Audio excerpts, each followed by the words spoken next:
est un message sérieux, extrêmement sérieux. C'est un message sérieux. Et il peut être choquant pour la plupart des chrétiens. Et ce n'est pas un message pour les bébés spirituels, c'est-à-dire ceux qui viennent d'arriver nouvellement dans la foi, ou bien qui ont entendu un certain type d'enseignement. Parce qu'on nous a beaucoup dit, on a beaucoup entendu, moi-même j'ai aussi prononcé que l'amour de Dieu est tel que Dieu aime tout le monde. Dieu aime même les pécheurs, seulement il n'aime pas le péché. On a souvent dit ça.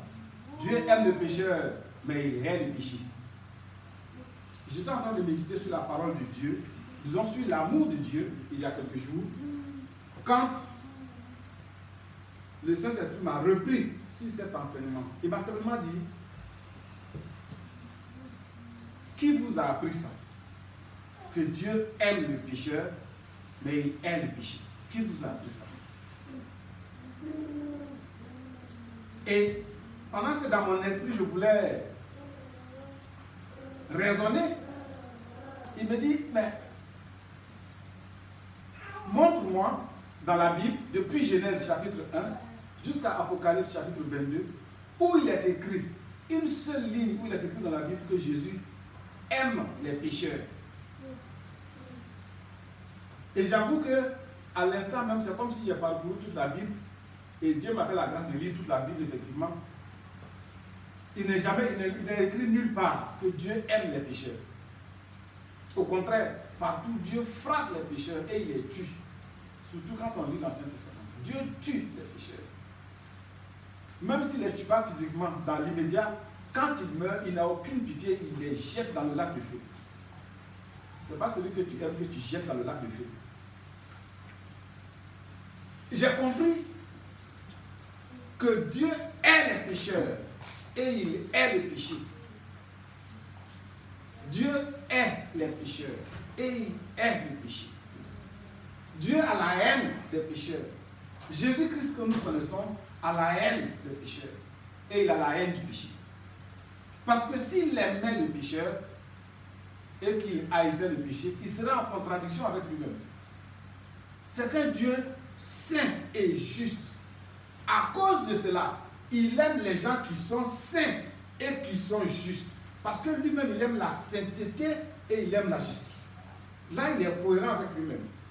Mais si nous nous disons qu'il aime les pécheurs, mais il n'aime pas le péché, il y a une contradiction flagrante. Et mon esprit s'est ouvert sur cette contradiction flagrante.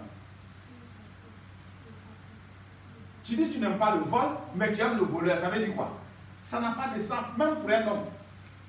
Si tu dis je n'aime pas les menteurs, ou bien je n'aime pas le mensonge, et puis ton meilleur ami c'est un menteur, est-ce que tu vas l'aimer quand il ment? Non.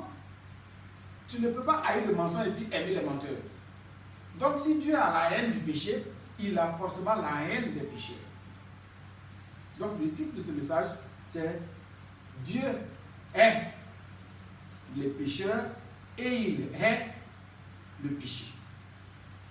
Ou en d'autres termes, Dieu ou Jésus-Christ a la haine des pécheurs et il a la haine du péché.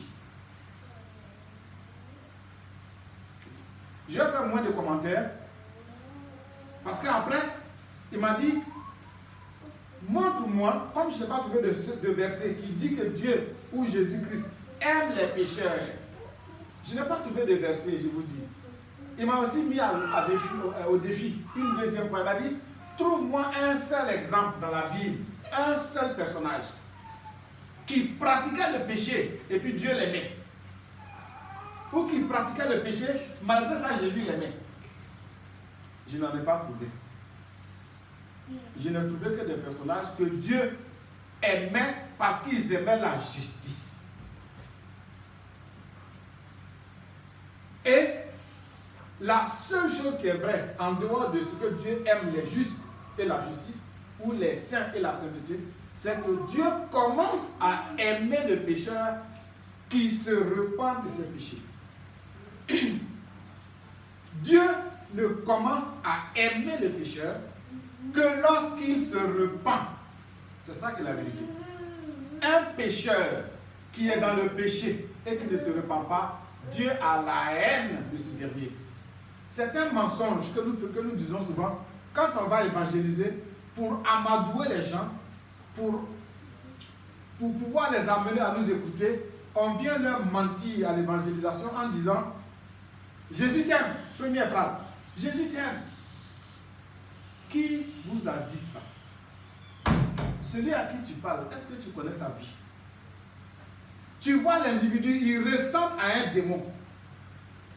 Il a porté un jean déchiré qu'on appelle jean destroyer. Il est dans ça, jean destroyer, déchiré. Ensuite, il a coiffé ses cheveux en rasant de l'oreille gauche à l'oreille droite. Au milieu, il a une tignasse en dreadlock, comme un rasta. Il a une boucle d'oreille dans son oreille gauche. Quand tu le vois, tu sais que c'est un démon. On n'a pas besoin de lui faire un croquis, tu sais que c'est un démon. Toi, tu le vois, Jésus t'aime. Pour pouvoir l'évangéliser, tu es un menteur. Jésus le hait. Ce que tu vas lui dire, repens-toi car le royaume des cieux est proche. Prêche comme Jean-Baptiste. Prêche comme Jésus-Christ. Repens-toi. Dis-lui déjà que tu sais que là où je te vois, tel que je te vois, tu es dans le péché. Repens-toi de tes péchés car le royaume des cieux est proche. Là, tu es en train de prêcher l'évangile. Comme mon frère de disciple, le pasteur Ménier prêche toujours, il dit l'évangile doit être prêché sans erreur dès le départ. Il faut que l'évangile soit prêché dans la vérité, pas dans l'erreur. Parce que quand tu prêches un évangile faux, tu produis un disciple comme Judas Iscariot. Quelqu'un qui est dans l'église mais qui est dans le faux, qui est un démon du début à la fin et qui finit en enfer. Nous ne voulons pas produire des disciples qui vont finir en enfer demain. Sinon nous avons travaillé en vain. Sinon nous sommes des ouvriers d'iniquité. Voilà pourquoi il faut dire aux gens ce qui sauve. Quand Jésus a commencé à donner la nourriture solide aux gens, les disciples ont fui, les 70. Il ne restait que les 12. Et puis il leur demande, mais pourquoi vous aussi vous ne vous enfuyez pas? Ils disent, mais Seigneur, à qui irions-nous? Toi, tu as les paroles de la vie. C'est les paroles de la vie qu'il nous faut. Mais il ne faut pas caresser le pécheur dans le sens du poil. Jésus t'aime. Et puis tu commences à raconter n'importe quoi. Dis-lui, là où tu es, Jésus te hait. Parce que tu es dans le péché. Repends-toi de tes péchés. Réconcilie-toi avec Dieu. C'est alors qu'il te fera grâce. Ça, c'est l'évangile. Parce que c'est la seule chose qui sauve, la repentance. Si tu prêches autre chose que la repentance à une brebis que tu viens de rencontrer nouvellement, tu prêches faux. Jésus t'aime. Qui t'a dit ça? La Bible dit, dans 1 Jean 3, verset 8, Jean écrit, 1 Jean 3, verset 8, celui qui pêche est du diable, car le diable pêche dès le commencement. Le Fils de Dieu a apparu pour détruire les œuvres du diable. Donc celui qui pêche est du diable. Quand un individu est dans le péché, la Bible dit qu'il est du diable. Toi, tu viens le voir, tu lui dis Jésus t'aime. Qui t'a dit ça? Est-ce que Jésus aime les gens qui sont du diable? Non. Il n'aime pas les gens qui sont du diable. Ils sont les gens qui sont des fils de Dieu.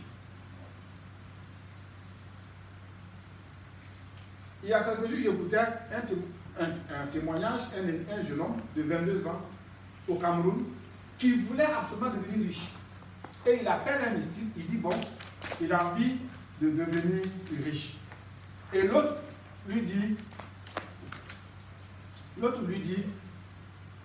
mais qu'est-ce que tu es prêt à sacrifier? Il dit non, ce qui est sûr, avant de venir chez toi, je suis allé voir les francs-maçons. Mais j'ai vu que les francs-maçons n'ont pas la puissance. Pour moi, ils ne sont pas assez puissants. Parce que chez eux, là, ça dure trop longtemps. Et puis l'initiation prend du temps. Que lui, il veut atteindre la gloire et la richesse. Que ce qu'il veut, c'est de faire le seul sacrifice, selon ses propres mots, le seul sacrifice qui est utile. On dit ça, c'est quoi ça? Il dit c'est le sacrifice qui consiste à vendre son âme au maître de ce monde. Donc lui, il a choisi entre Jésus et Satan. Il dit il veut vendre son âme au maître de ce monde. Quelqu'un qui est comme ça, tu vas l'évangéliser. Au lieu de dire repends-toi car le royaume des cieux est proche, toi tu vas lui prêcher faux. Jésus t'aime. Jésus l'a aimé quand même. Pendant qu'il cherche à vendre son âme au diable, Jésus l'aime? Non. Et puis il dit que ce qu'il a décidé de faire, c'est de vendre sa maman. Il va vendre sa maman à Satan pour qu'il la tue et il va devenir riche. Son interlocuteur lui dit, mais frère, si tu vends ta maman, mais tu seras orphelin. Il dit, mais de toutes les façons, je suis appelé à être orphelin. Si ma maman meurt aujourd'hui, si elle meurt dans 10 ans ou dans 20 ans, ce qu'elle est sûr, elle va mourir un jour. Quand elle va mourir, je serai orphelin. Donc je préfère la tuer maintenant parce que je veux la gloire et le succès. Donc un homme comme ça, qui est un véritable démon en chair, tu vas l'évangéliser, au lieu de lui dire repends-toi car le royaume des cieux est proche, tu lui dis Jésus t'aime. Qui t'a envoyé dire que Jésus l'aime? Depuis quand Jésus t'a dit j'aime celui-ci? Parce que celui qui a choisi de vivre pour le diable, c'est un démon. Jésus n'a jamais aimé les démons, sinon il n'avait pas créé l'enfer pour les mettre dans le lac du feu après. Si Jésus aimait les pécheurs, l'enfer n'aurait pas été créé. Parce que les pécheurs vont se retrouver dans le lac de feu. C'est parce qu'il a créé l'enfer et le lac de feu pour les brûler.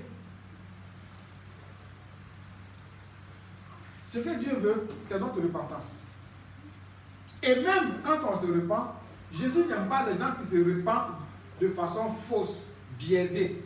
Au lieu de détailler leurs péchés, il y en a qui s'asseyent, ils se mettent à genoux. Oh Seigneur, pardonne-moi tous mes péchés. Ils veulent vendre leur stock de péchés à Dieu en gros.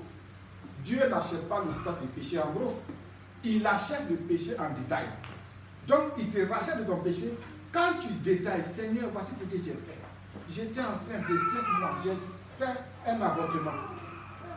J'ai vu même que l'enfant était un garçon. Je te demande pardon parce que je suis un criminel, bien un criminel. Je suis une meurtrière. Je te demande pardon. Là, Dieu efface ton péché. Mais tu vas t'asseoir, oh Seigneur, pardonne-moi tous mes péchés. Tu n'as rien dit. Parce que Jésus dit, dans Jérémie 8, au verset 6, l'Éternel parle à Jérémie et il dit, je suis attentif et j'écoute. Il ne parle pas comme il devrait. Aucun ne se repent de sa méchanceté et ne dit, qu'ai-je fait? Tous reprennent leur course comme un cheval qui se lance au combat. C'est-à-dire que quand tu commences à faire la repentance, Dieu t'écoute attentivement pour voir si tu auras le courage d'avouer dans le détail ce que tu as fait comme péché. Mais il n'entend pas ça. Tu dis, oh Seigneur, pardonne-moi pour tous mes péchés. Ça, c'est quoi ça? Tu veux vendre ton stock de péché à Dieu en gros, comme on vend un yougou en balle, et puis maintenant tu vas déballer ça, et puis tu vas voir qu'il y a beaucoup de trucs dedans qu'on doit jeter, qu'on ne peut pas revendre. Non. Dieu veut acheter ton péché un à un, au détail. C'est la repentance seule qui permet à Jésus-Christ de commencer à aimer un pécheur. Quand tu te repens, Jésus commence à t'aimer. Comme l'enfant prodigue. La Bible ne dit pas que le père a tout laissé, même son fils qui travaille dans son champ, il les a abandonnés, et puis il est allé dans le monde pour aller chercher son fils qui vivait dans la prostitution et dans l'alcool. Mais il est resté chez lui, tranquillement. Il a laissé faire le fils tout ce qu'il voulait. C'est quand le fils est rentré en lui-même, c'est-à-dire quand il a pris conscience de son péché, quand il s'est posé des questions sur le but de sa vie, qu'il a commencé à se repentir, il dit, mais dans la maison de mon père, même les mercenaires mangent mieux que moi.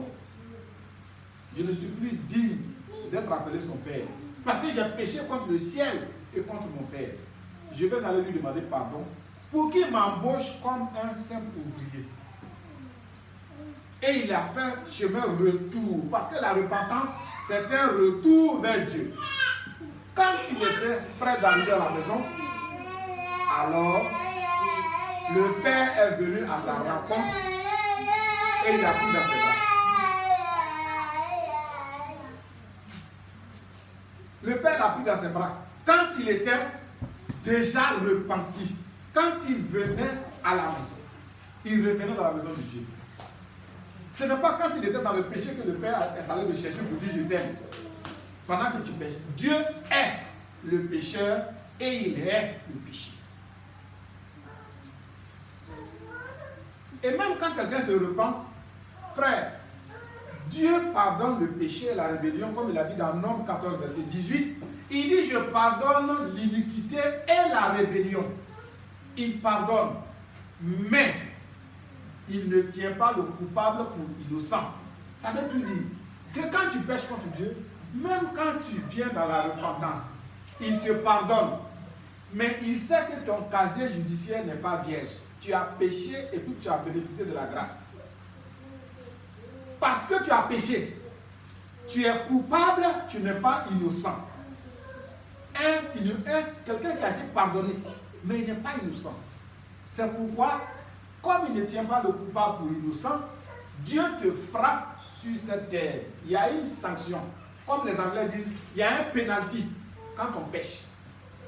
Il y a toujours un penalty. Il n'y a pas de péché gratuit contre Dieu. Personne ne s'en sort avec lui indemne. Quand tu pêches, Dieu te frappe. Il y a un penalty qui est sifflé contre toi. Il a dit dans Galates chapitre 6, verset 7, qu'on ne se moque pas de Dieu. Tout ce qu'un homme aura semé, il le moissonnera aussi. In extension, il a dit, ne vous y trompez pas. Ce qu'un homme aura semé, il le moissonnera aussi. Quand tu sèmes le péché, tu moissonnes un pénalty. Même si Dieu te pardonne, il te frappe quand même. Après le pardon, tu es frappé, il y a un pénalty contre toi. Tu payes le prix.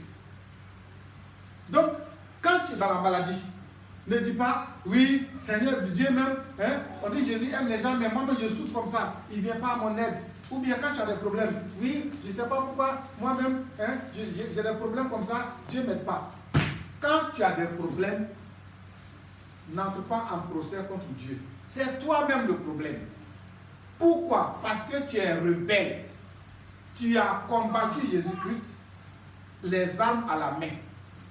Tu l'as renversé du trône. Tu t'es révolté contre son règne. Tu as péché contre lui. Lui aussi t'a tourné le dos. Maintenant, tu es frappé de maladie. Tu es frappé d'infirmité. Et puis tu dis, ouais, moi-même je ne sais pas, maintenant je suis dans l'église même, je prie, je fais tout, je jeûne, je paie les dîmes, et puis je fais les offrandes, et puis je ne suis pas guéri. Tu n'es pas guéri de ton infirmité parce que tu as péché contre Dieu. Il y a un pénalty que tu dois payer. Parce que tu as péché contre Dieu. Ce que nous disons, nous allons le vérifier bibliquement parlant à travers un certain nombre de choses. Un certain nombre de facteurs. On va prendre quelques personnages bibliques pour prouver chaque point de ce que nous avançons. Premièrement, pour dire que Dieu est le pécheur et il est le péché. Il a la haine du pécheur. Il n'aime pas le pécheur. Prenons le cas de Caïn dans Genèse chapitre 4. Caïn a tué son frère. Et puis Dieu lui demande, mais attends, Caïn, où est ton frère Abel?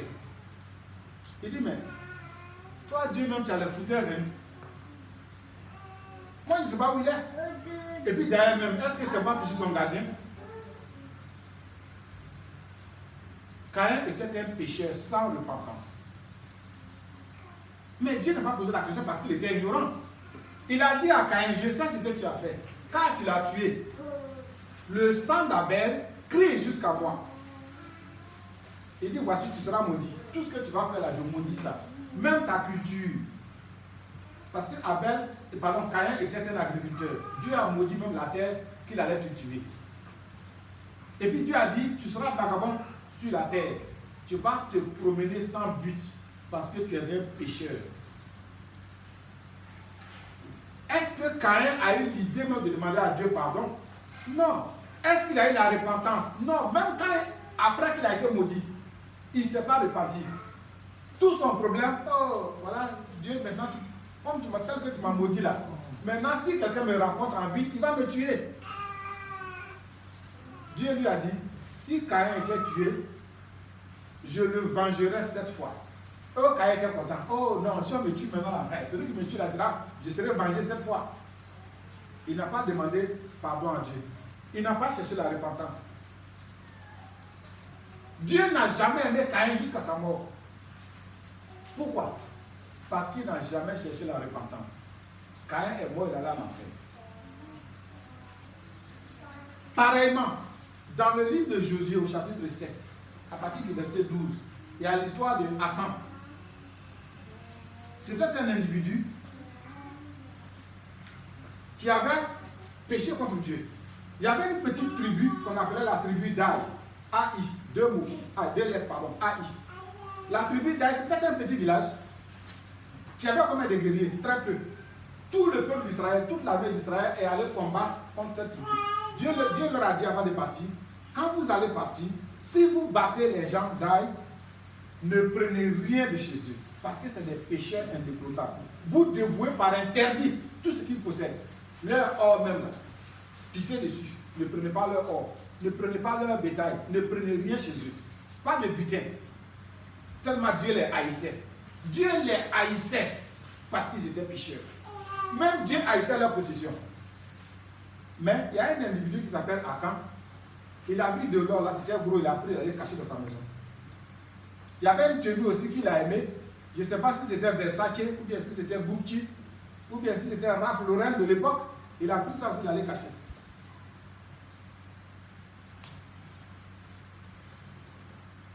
À cause de ça, Dieu les a frappés. Quand ils sont allés à la guerre, ils ont été copieusement battus. Israël s'est enfui devant une petite tribu. Une petite tribu. Israël était en fuite, en déroute totale, à cause du péché d'un seul homme dans le peuple. Une armée de centaines ou de dizaines de milliers de soldats a été jugée, frappée et humiliée à cause du péché d'un seul. Jésus est parti déchirer son vêtement. Il a déchiré son vêtement devant Dieu. Il dit, mais Seigneur, qu'est-ce que tu nous as fait? On a été humiliés aujourd'hui. Nous nous sommes enfuis devant la petite tribu d'Aï. On s'est enfui. Dieu lui dit, c'est parce qu'il y a le péché dans le camp d'Israël. Le péché est dans le camp d'Israël. Le péché d'un seul homme. À cause de ça, tout le monde a été frappé d'humiliation. Et puis qu'est-ce qui s'est passé pour conclure l'histoire? Dieu dit,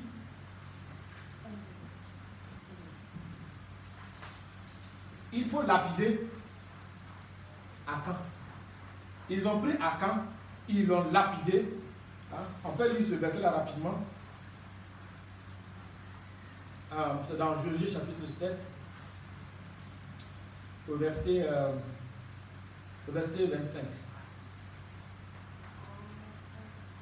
Et tout Israël le lapida. On le brûla au feu. Est-ce que c'est ça? Oui. Et voilà. Achan et toute sa famille a été brûlée. Pas Achan lui seul. Achan était un soldat. Mais ses femmes, ses enfants, tous ceux qui étaient dans sa maison, Dieu a ordonné qu'on les tue par lapidation. Première sanction, Israël et son armée ont perdu la guerre. Parce que le péché était entré dans le camp. Pour un seul homme. Ensuite, deuxième sanction, on doit tuer Achan par lapidation. On doit tuer ses femmes et ses enfants par lapidation. Donc, verset 25, on dit, l'Éternel te trouvera aujourd'hui et tout Israël le lapida, on les brûla au feu. Lapider et brûler au feu. On les lapida. Verset 26, et l'on éleva sur Achan un grand monceau de pierre qui subsiste encore aujourd'hui. Et l'Éternel revint de l'ardeur de sa colère. Ils l'ont lapidé jusqu'à il y avait une montagne de pierres sur lui. Dieu a la haine du pécheur, comme il a la haine du péché. C'est ça la justice. Et c'est ça, la cohérence. Si Dieu haïssait le péché, et puis il aimait le pécheur, il serait en contradiction contre lui-même. C'est comme si son cerveau ne fonctionnait pas bien. Tu ne peux pas dire, je n'aime pas l'hypocrisie, mais j'aime les hypocrites. Tu vois le partenariat, tu n'aimes pas l'hypocrisie, mais tu aimes les hypocrites. Ça veut dire quoi? Dieu est les pécheurs et il est le péché. Deuxième exemple, les fils d'Élie. Élie était un juge en Israël. C'est lui qui a formé Samuel, le prophète. Mais qu'est-ce qui s'est passé? Les fils d'Élie étaient des méchants. Comme leur père était sacrificateur, quand on vient tuer par exemple un bœuf qu'on doit offrir à Dieu, pendant qu'on est en train de faire cuire le bœuf dans la marmite, Ophni et Phiné envoient leurs émissaires, leurs serviteurs, pour aller prendre une partie de la viande et ils vont manger avant même le sacrificateur qui a fait le sacrifice. Les gens disent non, attendez d'abord, quand on va finir de brûler la graisse pour Dieu, le reste là, vous allez pouvoir prendre la viande. Ils disent non, non, non, donne-nous ça tout de suite, sinon on prend de force. Ils envoient de longues fourchettes à 3 dents et puis ils piquent dans la marmite, la viande non cuite même là, et puis ils vont avec ça. Non seulement ça, ils ont augmenté leur péché en allant faire quoi? En couchant avec les femmes qui venaient adorer Dieu auprès de leur père Élie. Quand les femmes viennent dormir près du temps, Ophni et Phiné les prennent et puis ça va dans leur chambre, ils vont faire toutes sortes d'impudicités avec elles. Dieu a attiré l'attention d'Élie sur cette affaire. Mais Élie était ferme devant ses enfants. Comme certains pasteurs même sont fermes devant leurs brebis. Élie n'a pas pu les reprendre. Il dit, ah mes enfants, ce que j'entends de vous là, c'est pas bon. Hein? On dit, vous couchez avec les femmes qui viennent au temple. Et puis encore, vous volez la viande avant même que le sacrificateur ne brûle la graisse. Ça là, c'est pas bon. Faible. Dieu a dit, Élie, comme tu as honoré tes enfants plus que moi, l'Éternel Dieu, voici ce que je vais faire. Maintenant, il n'y aura plus de vieillard dans ta maison. C'est-à-dire que désormais, toute ta descendance, je la frappe de mort précoce. Plus de cheveux blancs chez toi. Et tes 2 fils que voici, ils vont mourir le même jour, pour que tu saches que je ne suis pas un plaisantin. Dieu a la haine du péché. Et il a la haine du pécheur. Il dit, je vais les tuer le même jour, dans leur jeunesse, pour que tu saches que je ne plaisante pas. Parce que tu as honoré tes fils plus que moi. Ils ne m'ont pas craint. Et ces gens-là ont été lapidés. Enfin, ils sont morts à la guerre, pardon. Ophni et Phiné. C'est dans 1 Samuel, chapitre 2, à partir du verset 12. On ne pourra pas lire parce que c'est long. 1 Samuel, au chapitre 2, à partir du verset 12. Donc, ils ont été frappés de mort. Au verset 34, dans 1 Samuel 2, il est écrit, et tu auras pour signe ce qui arrivera à tes 2 fils, Ophni et Phiné, ils mourront tous les 2 le même jour.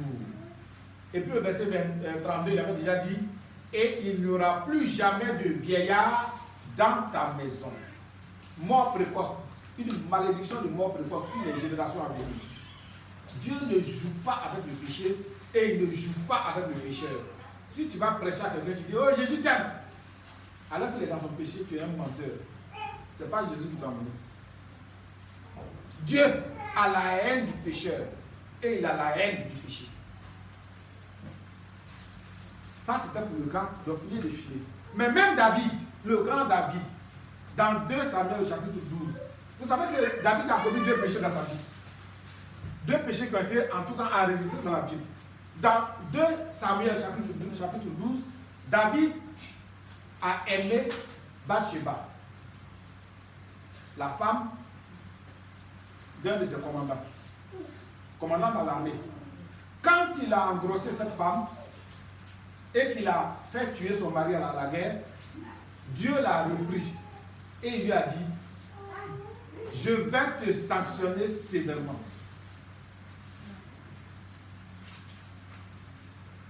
Dieu lui a, d'abord le même jour, quand Nathan est venu lui parler, David s'est repenti de son péché.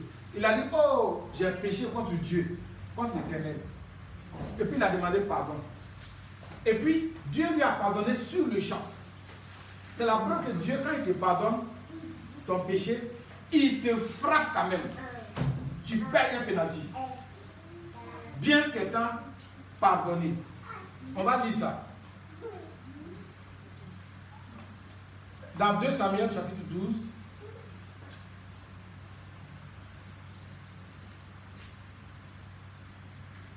Deux Samuel chapitre 12. On va lire à partir du verset 10. La sanction que Dieu a imposée à David. 2 Samuel 12, verset 10. Il dit maintenant, l'épée ne s'éloignera jamais de ta maison. L'épée ne va pas s'éloigner de ta maison. Première sanction. Parce que tu m'as méprisé. Et parce que tu as pris la femme d'Uri de Étienne pour en faire ta femme. Et puis verset 11. Ainsi parle l'Éternel, voici je vais faire sortir de ta maison. Non, oui, je vais faire sortir de ta maison le malheur contre toi. Et je vais prendre sous tes yeux tes propres femmes pour les donner à un autre qui couchera avec elles à la vue de ce soleil. Car tu as agi en secret. Et moi, je ferai cela en présence de tout Israël et à la face du soleil. David a dit à Nathan, verset 13, David dit à Nathan, j'ai péché contre l'Éternel. Et Nathan dit à David, l'Éternel pardonne ton péché. Tu ne mourras point. Ça veut dire que quand tu pêches, déjà tu es qualifié pour la mort. Mais Dieu lui a pardonné parce qu'il tout de suite a dit, oh, j'ai péché contre Dieu. Il était dans la repentance. Contrairement à Caïn, ou à Ophni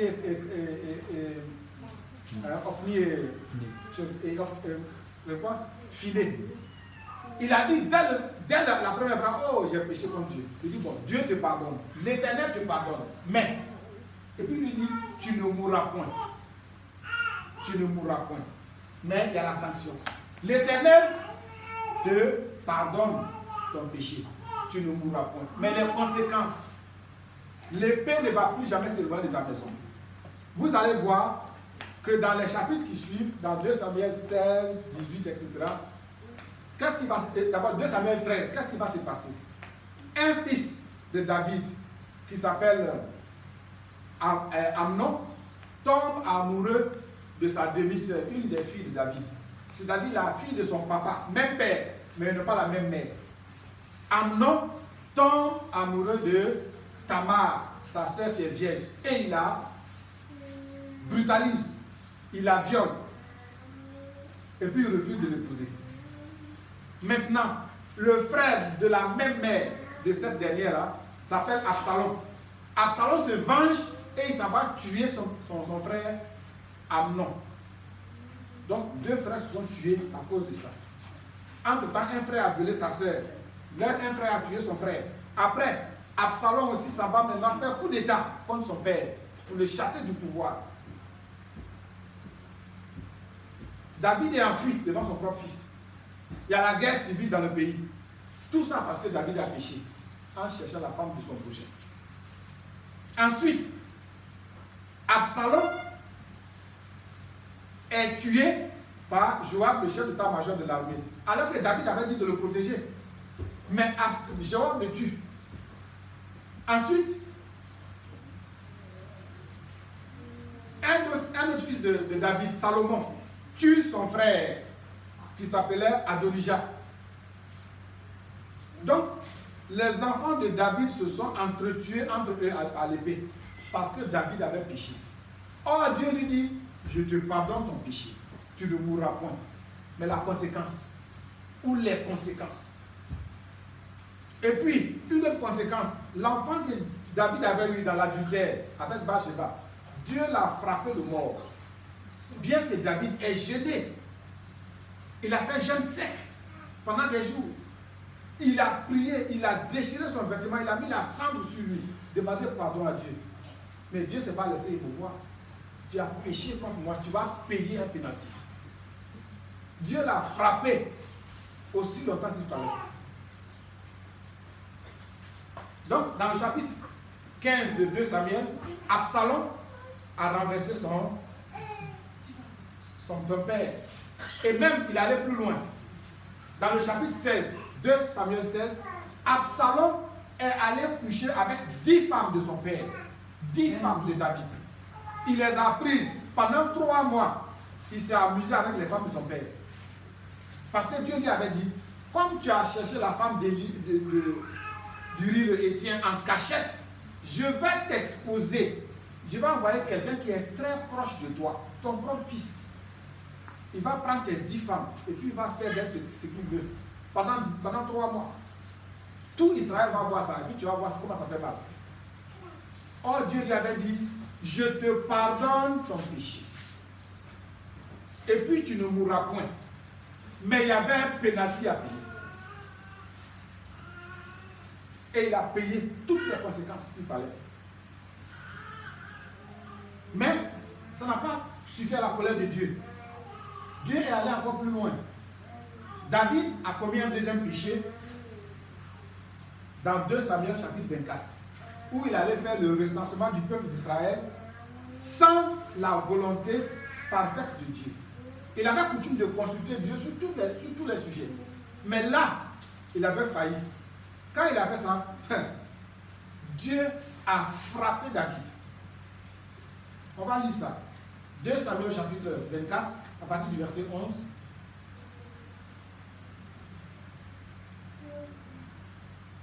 « 2 Samuel 24, verset 11 et suivant. Le lendemain, quand David se leva, la parole de l'Éternel fut ainsi adressée à Gad, le prophète, le voyant de David. Va dire à David, ainsi parle l'Éternel, je te propose 3 fléaux. Choisis-en un et je t'en frapperai. Dieu n'a pas dit, bon, comme David est l'homme selon mon cœur, je vais pardonner son péché. Il dit, il y a 3 fléaux, il faut choisir un. Verset 12, va dire à David,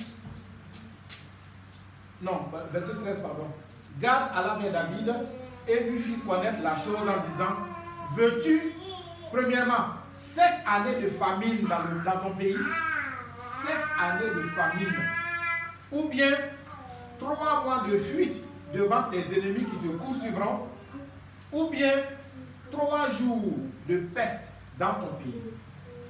Maintenant choisis et vois ce que je dois répondre à celui qui m'envoie, c'est-à-dire à Dieu. Dieu dit tu as péché. Tu as le choix entre 3 punitions. Tu prends 3 jours de peste dans ton pays. La peste, c'est une maladie qui était pire que le choléra, pire que le coronavirus. La peste détruisait la ville. Quand il y avait la peste dans une ville avant, la seule solution était d'encercler la ville, s'assurer que personne ne va s'en sortir. Et puis on mettait le feu pour brûler toute la ville avec les habitants dedans. Les hommes, les femmes, les enfants, les vieillards. On brûlait tout le monde. Les bien portants comme les malades. On brûlait tout le monde, tu ne vas pas prendre de risques. Tellement c'était grave. Dieu dit, j'envoie la peste dans ton pays pendant 3 jours. Ou bien, deuxième choix, dans le pénalty, deuxième choix de pénalty, pendant 3 mois, je te mets en fuite, tout état comme toi, tu vas fuir devant tes ennemis, ils vont te poursuivre. Ou bien, tu prends 7 ans de famine dans ton pays. Le péché n'est jamais gratuit, même quand tu te repens, Dieu te frappe, parce que Dieu est le pécheur et est le péché. Verset 14, David répondit à Gad, je suis dans une grande angoisse. Oh, tombons entre les mains de l'Éternel, car ses compassions sont immenses. Mais que je ne tombe pas entre les mains des hommes. L'Éternel envoya la peste en Israël depuis le matin jusqu'au temps fixé, et dedans à Beersheba, il mourut 70 000 hommes parmi le peuple. David a péché en faisant un recensement de la population. Un recensement général de la population. Ce n'est même pas un péché. Mais parce qu'il n'avait pas consulté Dieu pour voir sa vraie volonté, Dieu a prouvé qu'il a été rebelle. À cause de ça, la peste s'est répandue sur Israël. 70 000 hommes ont été frappés de mort pour le péché d'un seul. Parce que dans la loi de Dieu, quand le leader pêche, surtout un chef d'État, quand il pêche, tout le pays paye le pot cassé de son péché. Tout le pays est frappé. Le péché, ce n'est pas de l'amusement. Dieu ne blague pas avec le péché. Et il ne blague pas avec le pécheur. Dieu est le pécheur.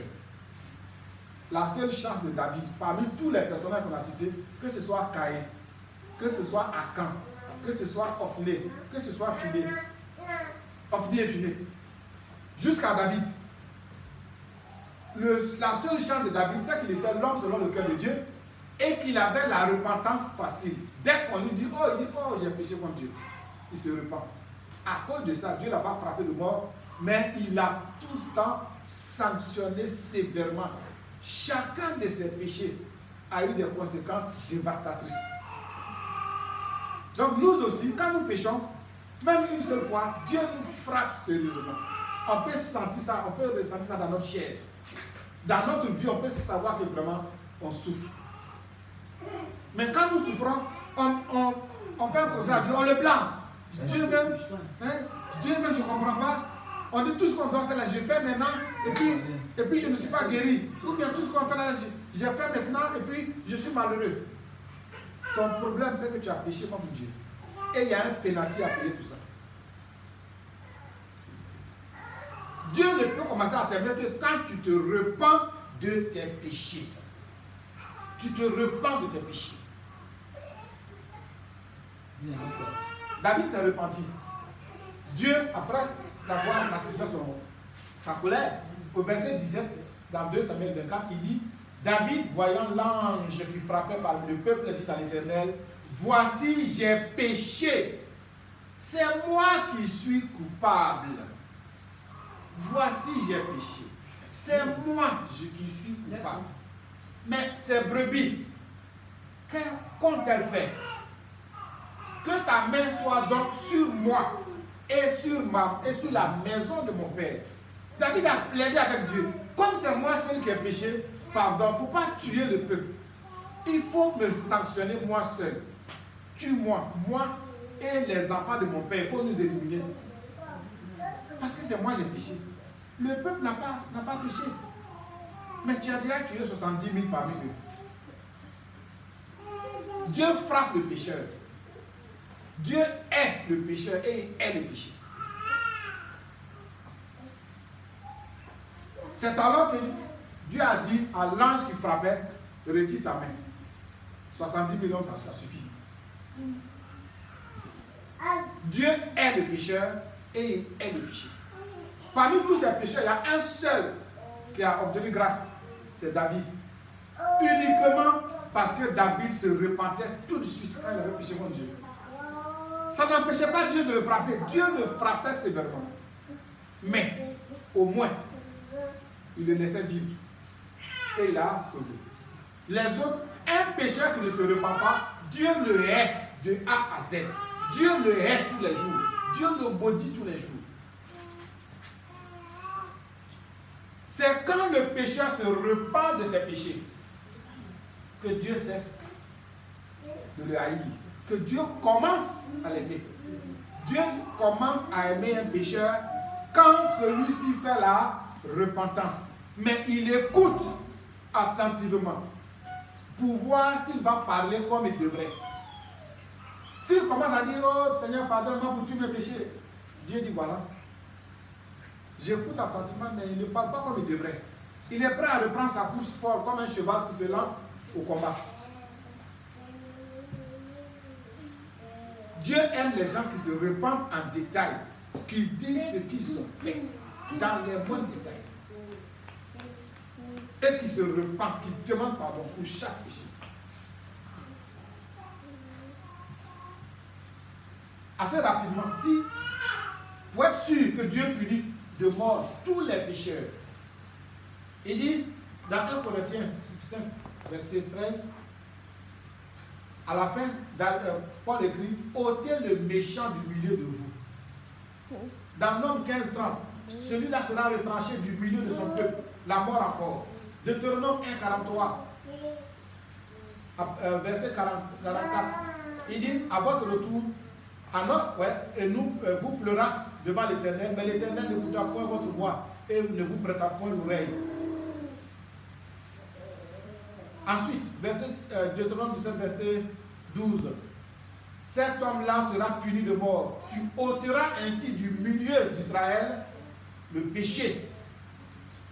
Ensuite, 1 Samuel 3, verset 13. Encore, je veux punir sa maison à perpétuité à cause du crime dont il a connaissance. C'est-à-dire que quelqu'un pêche. Puis Dieu dit, à perpétuité, je vais frapper sa maison. C'est grave, le péché a des conséquences graves sur des générations. Deutéronome 13, verset 15. Ce prophète, ce songeur sera puni de mort. Tu ôteras ainsi du milieu de toi le péché. Nombre 15, verset 30. Celui-là sera retranché du milieu de son peuple.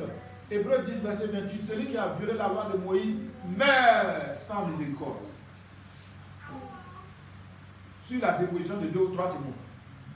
Deutéronome 19, verset 7. La maison des témoins, non, la main des témoins se lèvera la première sur lui pour le faire mourir.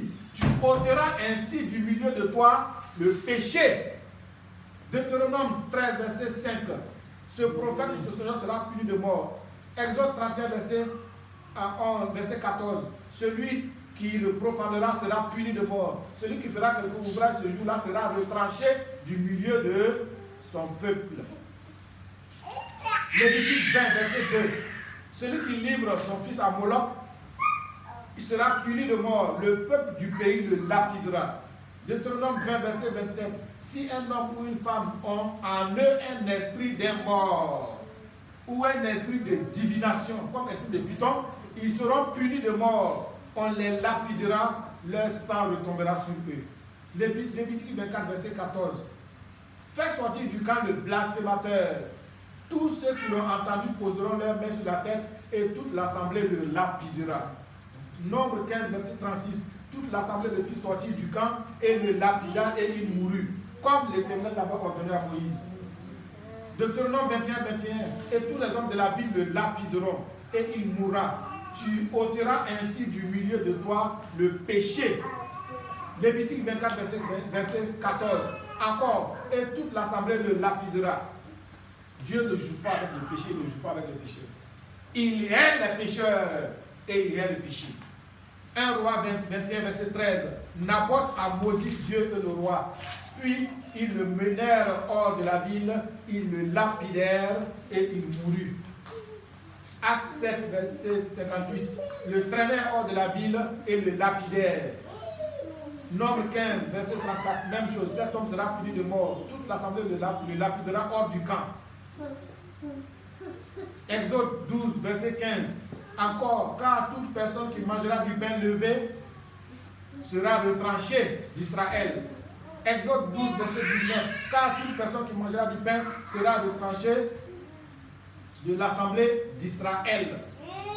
Lévitique 7, verset 27. Celui qui mangera du sang d'une espèce quelconque, celui-là sera retranché de son peuple. Lévitique 17, verset 10. Celui qui mange du sang d'une espèce quelconque, je tournerai ma face contre lui et contre celui qui mange le sang, et je le retrancherai du milieu de son peuple. Lévitique 17, verset 14. Vous ne mangerez le sang d'aucune chair, car l'âme de toute chair, c'est son sang. Quiconque en mangera sera retranché. Celui qui mange le sang, c'est un sorcier. C'est un sorcier. Dieu ne joue pas avec les pécheurs, il les punit de mort. Lévitique 7, 25. Celui qui mangera la graisse des animaux, dont on offre à l'Éternel des sacrifices consumés par le feu, celui-là sera retranché de son peuple. Lévitique 7, verset 20. Celui qui mangera de la chair des sacrifices d'action de grâce qui appartient à l'Éternel, celui-là sera retranché de son peuple. Lévitique 7, verset 21. Et celui qui touchera quelque chose d'impur, une souillure humaine, un animal impur, ou quoi que ce soit d'impur, et qui mangera de la chair du sacrifice d'action de grâce qui appartient à l'Éternel, celui-là sera retranché de son peuple. Quand Dieu dit va te retrancher, là, ça veut dire que tu meurs. On va te tuer. Le même jour, on n'attend même pas une semaine pour t'exécuter. Dans l'Ancien Testament, celui qui péchait le même jour, on l'exécutait. Parce que Dieu a la haine du péché et il a la haine du pécheur. Quand vous prêchez, Dieu aime le péché, mais il n'aime pas le péché. C'est un mensonge. Ça, ce n'est pas l'évangile. Il faut que l'évangile soit prêché sans erreur. Dès le départ, tu vois un individu, repens-toi car le royaume des cieux est proche. Parce que c'est un pécheur qui est devant toi. Quelle que soit sa tête, quelle que soit sa beauté, quelle que soit sa richesse, quel que soit son rôle dans la société, même s'il est président de la République, s'il est la reine d'Angleterre, tu lui dis repens-toi de tes péchés car le royaume des cieux est proche.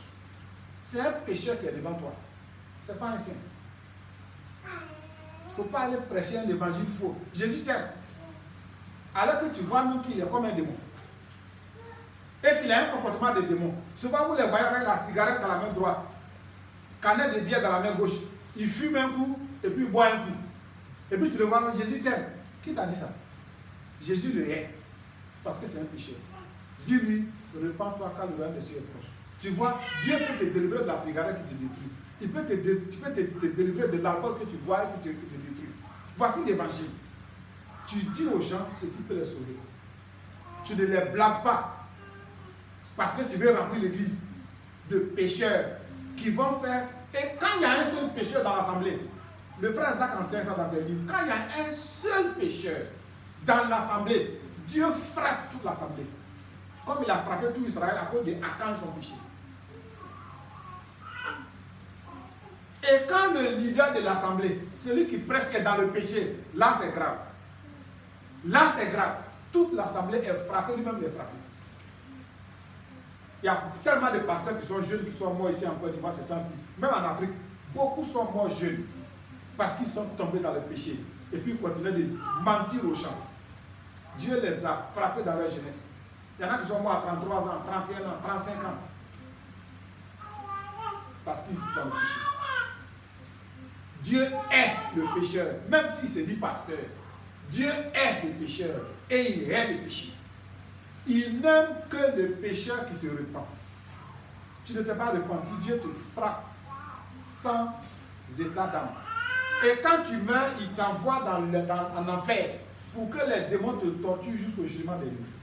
Après le jugement dernier, il t'envoie dans le feu qui ne s'éteint point. Le lac de feu, qu'on appelle la seconde mort. Dieu ne fait aucune miséricorde aux pécheurs. Il ne pardonne que l'iniquité et la rébellion du pécheur qui rentre en lui et qui vient demander pardon. Dans la vraie repentance. Mais une repentance qui n'est pas faite avec la fine bouche. Où tu ne vas pas dire, oh Seigneur, pardonne-moi tous mes péchés. Et puis demain tu le retournes encore dedans. C'est quand tu détailles. Il dit, voici, celui-ci a compris. Il enlève le péché, mais tu vas payer le pénalty, comme David. Il pêche, il cherche la femme de quelqu'un d'autre. Dieu donne 10 de ses reines à un de ses enfants pour qu'il les humilie. Ensuite, Dieu tue l'enfant qu'il a eu dans l'adultère pour le même péché. Ensuite, Dieu fait un coup d'état contre lui. Ensuite, Dieu tue le fils qu'il a renversé par coup d'état. Ensuite, ce fils qui a été tué après le coup d'état tue son frère. Ensuite, ce frère-là avait violé sa soeur. Ensuite, Salomon vient frapper Adonijah de mort. L'épée a commencé à ravager la maison de David parce qu'il ne pouvait pas tenir son truc dans le pantalon. Or, David était l'homme selon le cœur de Dieu. Or, David avait écrit les psaumes où il avait eu beaucoup de révélations. Quand un homme pêche, Dieu le frappe toujours, même quand on lui pardonne. Il y a un pénalty à payer. Ceux qui ne se repentent pas, Dieu les hait jusqu'à leur mort. Et après la mort, ils sont comme Ophni et Phiné, ils sont comme Akan, ils sont comme Caïn. Ils payent jusqu'au bout, jusqu'à l'éternité. Dieu continue de se venger d'eux. Donc Dieu est le pécheur et il est le péché. sans quartier et sans état d'âme. Que le nom du Seigneur soit béni. Ce message est terminé.